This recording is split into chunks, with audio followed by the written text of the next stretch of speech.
Bonjour, bonjour, rebonjour. C'est toujours le même thème. Pourquoi je dois rester chrétien pratiquant? Pourquoi je dois rester chrétien pratiquant? C'est l'apôtre Guidibi. Le Seigneur Jésus vous salue. Pourquoi je dois rester chrétien pratiquant? Alors je continue, c'est le volume numéro 2, la partie numéro 2. Il peut y avoir deux parties, trois parties, quatre, ainsi de suite. Voilà. Là je suis au point 5. Au point 5 toujours. Donc, un vrai serviteur de Dieu qui a bien compris la leçon d'humilité que Dieu a donnée aux apôtres qui voulaient être les seuls à parler de Jésus-Christ doit faire profil bas. Tous ceux qui parlent au nom de Jésus-Christ ne sont pas contre nous. Si on se réfère au dire du Seigneur, c'est pourquoi nous ne devons pas être contre tous ceux qui prêchent. Nous devons les encourager à bien faire ce qu'ils ont à faire par amour de Dieu. Et aussi, nous devons leur apprendre la crainte de Dieu, selon qu'on ne se moque pas de Dieu, parce que ce que chacun aura semé, il le moissonnera. Nous devons leur demander de ne pas amasser des charbons ardents sur leur tête, parce que si jamais ils sont en train de se moquer de Dieu, leur âme va périr. Et après les laisser faire. Mais nous ne devons pas vouloir forcément que ces personnes-là se mettent sous notre règne charnel. Non. Celui qui veut travailler avec nous, il vient travailler avec nous. Celui qui ne veut pas travailler avec nous, qu'il continue. Que l'Éternel soit glorifié. C'est ça le plus important. Rien n'est plus important que ça.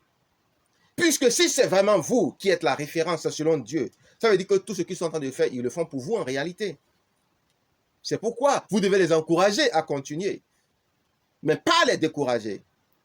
Pas les décourager.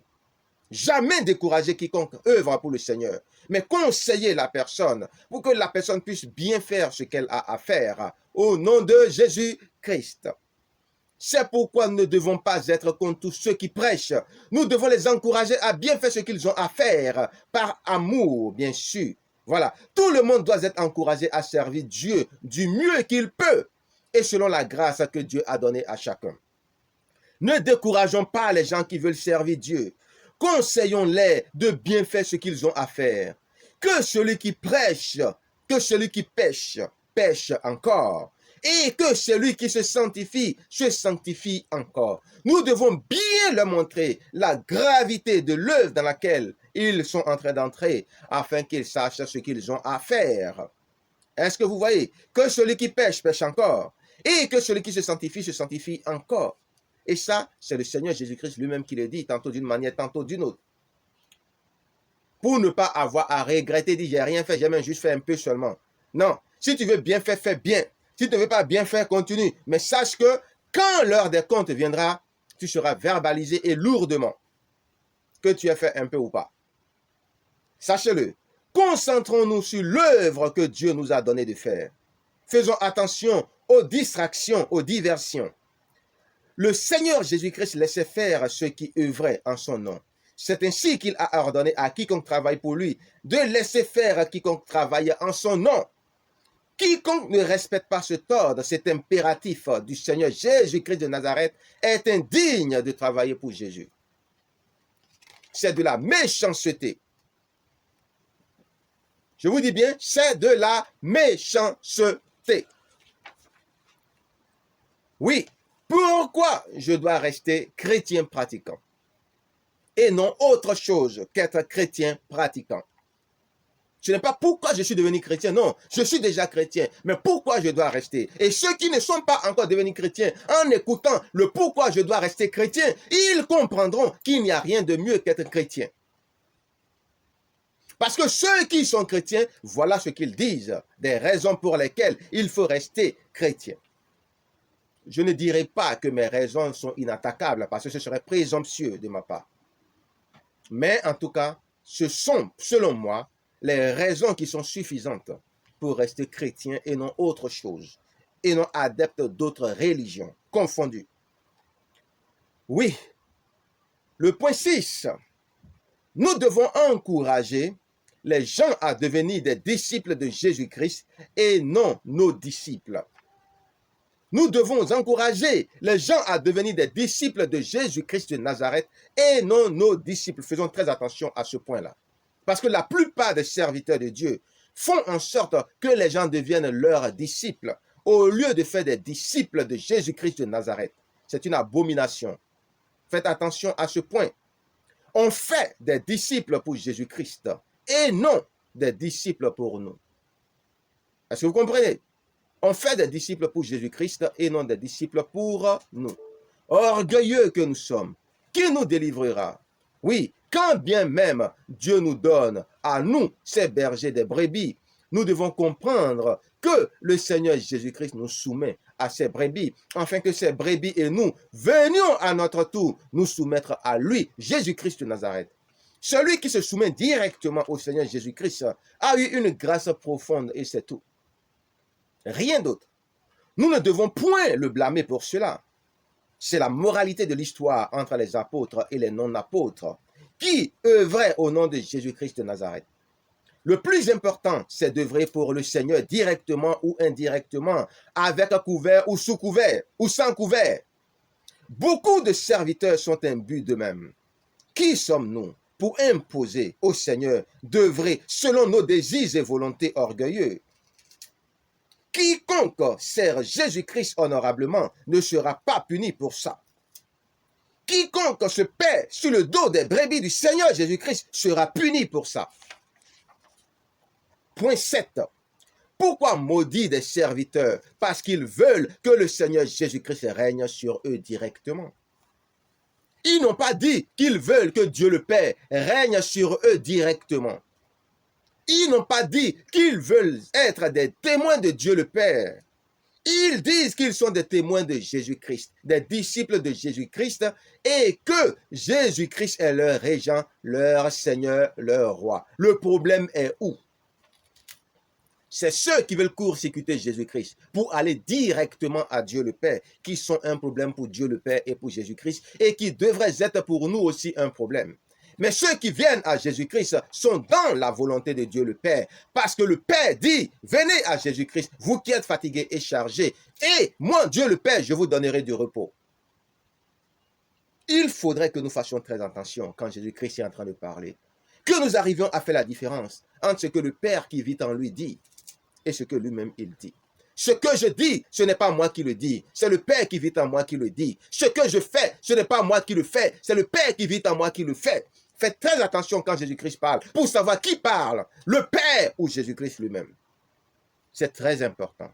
Oui, ce n'est pas un problème, même si c'est risqué à cause de ce qu'ils vont travailler très dur, plus que ce qu'ils croient possible. C'est honorable de travailler pour le Seigneur Jésus-Christ. Oui, c'est honorable. Non, c'est honorable de travailler pour Jésus-Christ. Travailler pour Jésus-Christ n'est pas le travail d'un antichrist. Glorifier Jésus-Christ, reconnaître Jésus-Christ comme son Seigneur et Sauveur personnel n'est pas antéchrist. Venez à moi, Jésus-Christ, vous qui êtes fatigués et chargés, et je vous donnerai du repos. Venez à Jésus-Christ, vous qui êtes fatigués et chargés, et moi, Dieu le Père, je vous donnerai du repos. Jamais prophète n'a dit une telle chose durant son ministère. Nous savons de quoi nous parlons. Même Jean le Baptiste, qui était encore vivant dans la prison d'Hérode, a envoyé une mission auprès du Seigneur Jésus-Christ pour savoir si sa mission était terminée. La réponse du Seigneur Jésus-Christ était un grand oui et à la fois un message de réprobation dans le genre. Mais qu'est-ce qui t'arrive, mon Jean-Baptiste?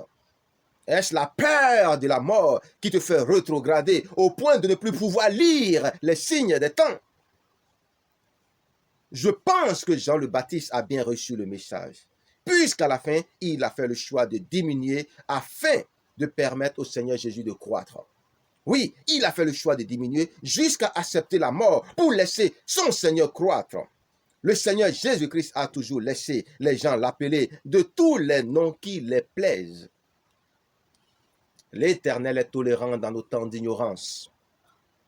Rabouni, Rabbi, prophète, grand docteur venu de Dieu, ça c'était Nicodème, fils de Dieu le Très-Haut, agneau de Dieu, maître, roi des Juifs, pour ses admirateurs.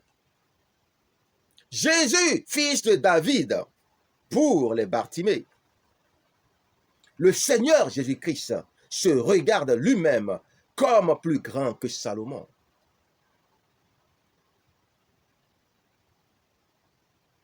Aucun prophète ne s'est lui-même regardé comme plus grand que Salomon, qui avait le pouvoir d'ordonner qu'on tue même dans la maison du Seigneur. Quiconque croit pouvoir lui échapper en se réfugiant dans le lieu très saint, en même touchant l'arche de l'alliance. Salomon a très certainement eu l'approbation de Dieu avant d'ordonner une telle tuerie de ses ennemis. C'est le Seigneur lui-même qui a dit que Jean le Baptiste est le plus grand des enfants nés de femmes. Aucun prophète jusqu'à Jean-Baptiste n'est plus grand que lui, dit le Seigneur. Et aussi, aucun prophète en dehors de Jésus-Christ après Jean-Baptiste n'est plus grand que Jean-Baptiste. Donc tous ceux qui disent qu'ils sont grands, qui se souviennent qu'ils ne sont pas plus grands que Jean-Baptiste, à plus forte raison Jésus. Et Jésus ne s'est pas inclus dans les prophètes dont il parlait quand il parlait de Jean-Baptiste. Il ne s'est pas inclus. Parce qu'il sait qu'il n'est pas prophète. Il ne s'est jamais regardé comme prophète. Il a dit Jean-Baptiste est le plus grand. Alors que vous savez que Jean-Baptiste savait que Jésus était plus grand que lui. Jésus n'est pas un prophète et il n'a jamais officié en tant que prophète. Relisez bien vos Bibles et revenez de vos erreurs. Vous qui êtes dans l'égarement, qui croyez que vous êtes les prophètes des temps modernes, qui croyez que vous êtes les références, qui croyez que tout le monde ira rôtir en enfer sauf vous et ceux qui se soumettent à votre règne.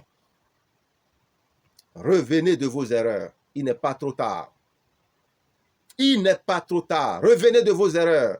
Parce que c'est vous qui êtes dans l'erreur. Vous pouvez beau travailler, vous pouvez beau écrire tous les livres du monde, vous pouvez beau travailler 24 heures sur 24 heures. À partir du moment où le parasite est déjà dans le fruit, il est difficile de sauver le fruit. Difficile. Des gens commettent des erreurs, comme certains gouvernements, qui savent très bien que leur façon de gouverner pose de sérieux problèmes, mais ils ne peuvent plus faire marche arrière. Ils sont obligés d'avancer. En essayant de jouer les équilibristes, mais ils sont conscients que ce n'est pas parfait. C'est comme ça que beaucoup se sont égarés. Et aujourd'hui, n'ont pas le courage de faire marche arrière pour comprendre que c'est eux les égarés. Parce que ce qui est de Dieu reste. Et ce qui est de Dieu, c'est ce que nous sommes en train de constater. Ils vont sortir des théories boiteuses. Des théories qui n'ont ni queue ni tête. Voulant simplement amener des gens dans des choses qui ne glorifient même pas le Seigneur Jésus-Christ. On ne peut pas être sauvé au nom du nom d'un serviteur de Dieu. On ne peut pas être sauvé, même au nom de Paul, même au nom de Pierre, au nom d'aucun serviteur de Dieu. C'est au nom de Jésus-Christ de Nazareth qu'on peut être sauvé. Tout autre nom en dehors de Jésus-Christ n'est pas recevable devant Dieu le Père. Parce que le seul nom que Dieu a donné dans les cieux, sur la terre et dans les profondeurs, par lequel nous pouvons être sauvés, c'est Jésus-Christ de Nazareth. Peu importe la religion dans laquelle tu es, tourne jusqu'à, prends toutes les voies que tu veux. Il t'attend au carrefour avant d'aller au Père. Il faut s'en cacher. Nous sommes des rabatteurs. C'est-à-dire, nous envoyons les gens vers Jésus-Christ de Nazareth en vue qu'il les sauve. Mais ce n'est pas nous qui sauvons. Ce n'est pas nous qui sauvons. Ce n'est pas nous le Sauveur. Ce n'est pas nous le Seigneur. Nous sommes des apprentis du Seigneur. Nous sommes des disciples du Seigneur. Nous sommes des serviteurs du Seigneur. Que le Seigneur envoie dans les 4 coins du monde pour rassembler ces brebis égarées afin de les mettre en connexion avec le Seigneur. Le seul médiateur. Mais si nous voulons que ce soit en notre nom que ces gens soient sauvés, alors nous nous faisons nous-mêmes Seigneur à la place du Seigneur et nous sommes des abominations, abominablement abominables. Aucun prophète ne s'est lui-même regardé comme plus grand que Salomon. Aucun. C'est le Seigneur lui-même qui a dit que Jean-Baptiste est le plus grand de tous les enfants nés de femmes. Toi, enfant né de femme, tu te regardes comme étant l'égal du Seigneur. Tu vois un peu ce que tu racontes. Tu vois un peu qui tu es. Tu vois un peu de qui tu tiens. Cette façon de voir les choses. Oh oui, Je vais m'asseoir au-dessus du trône du Très-Haut. Je serai semblable au Très-Haut. Quiconque veut être semblable au Très-Haut, c'est de qui il est le Fils. C'est de qui il est le Fils. Je ne veux pas être semblable au Très-Haut. Je suis le serviteur du Très-Haut et cela me suffit. Rien d'autre. Et j'envoie les gens vers le Très-Haut afin qu'il puisse les sauver selon la mission qu'il m'a confiée. Mais je ne prendrai pas la place du Très-Haut. Je ne m'immiscerai pas entre le Très-Haut et ses brebis.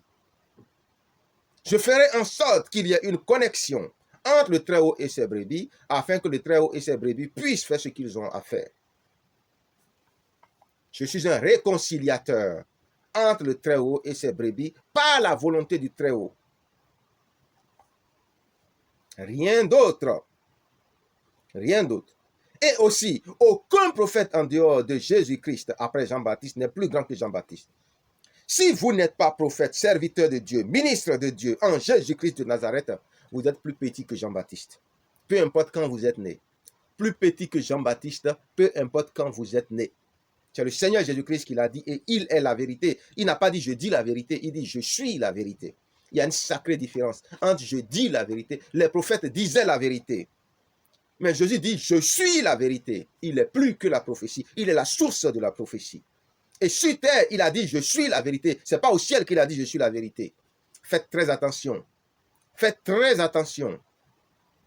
Très, très attention. Quiconque se dit prophète sans se mettre sous le règne de Jésus-Christ de Nazareth est inférieur à Jean-Baptiste, quand bien même il est né après Jean-Baptiste.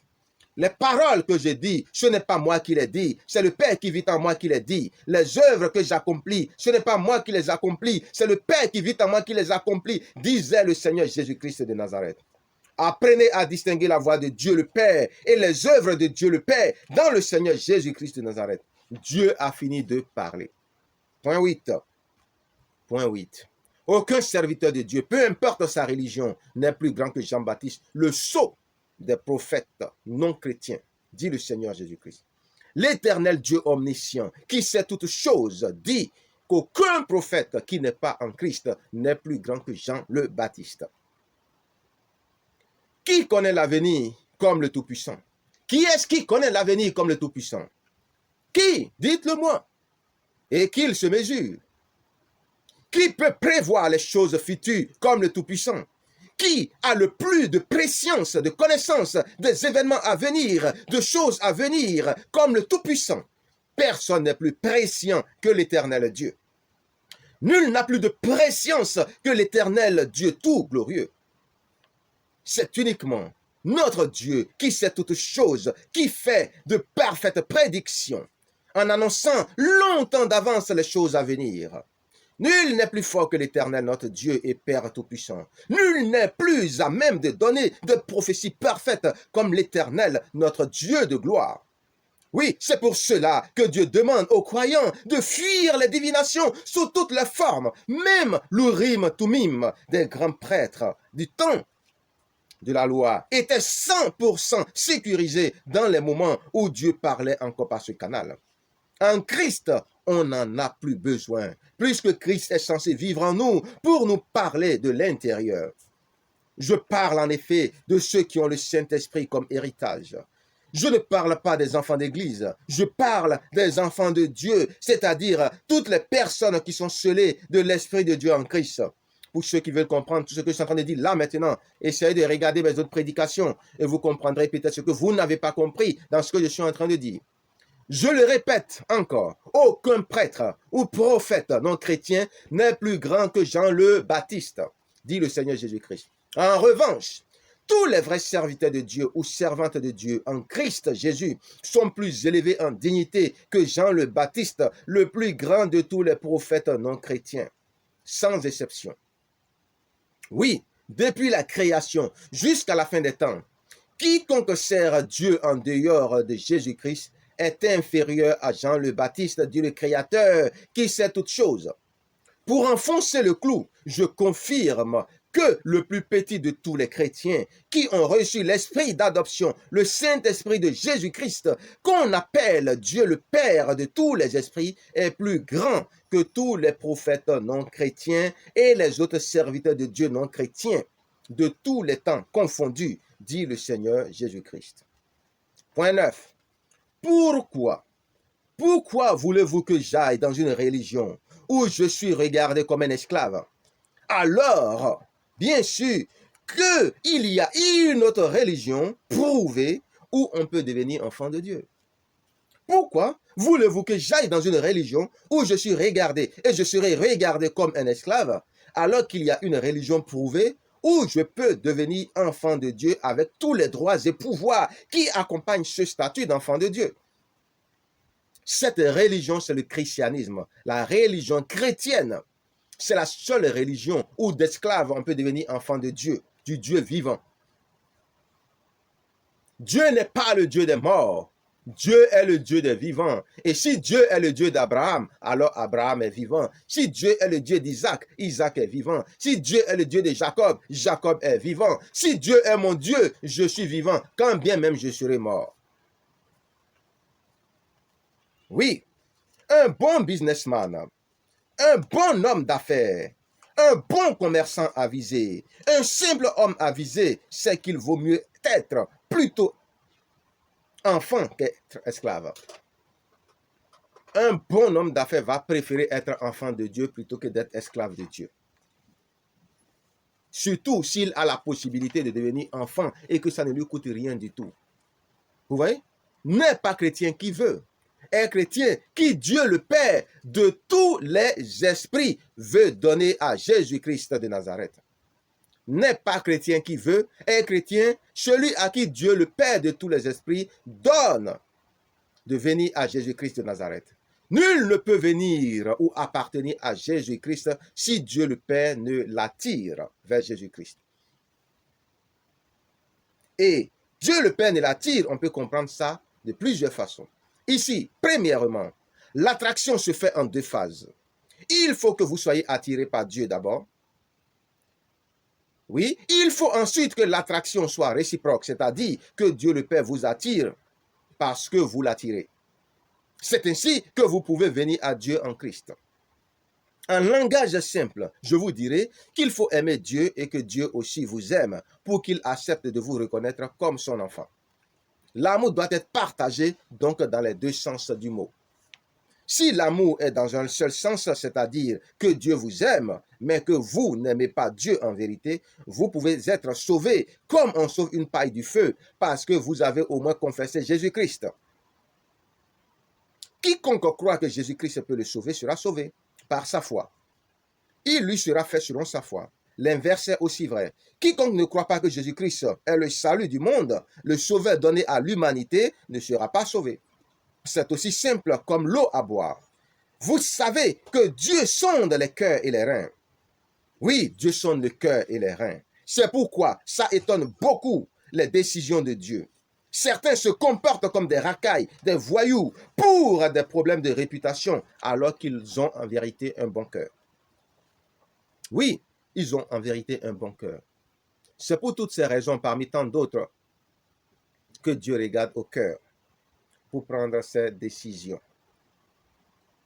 Oui, nous allons continuer dans une seconde partie. Nous allons continuer dans une seconde partie. Ou une troisième partie.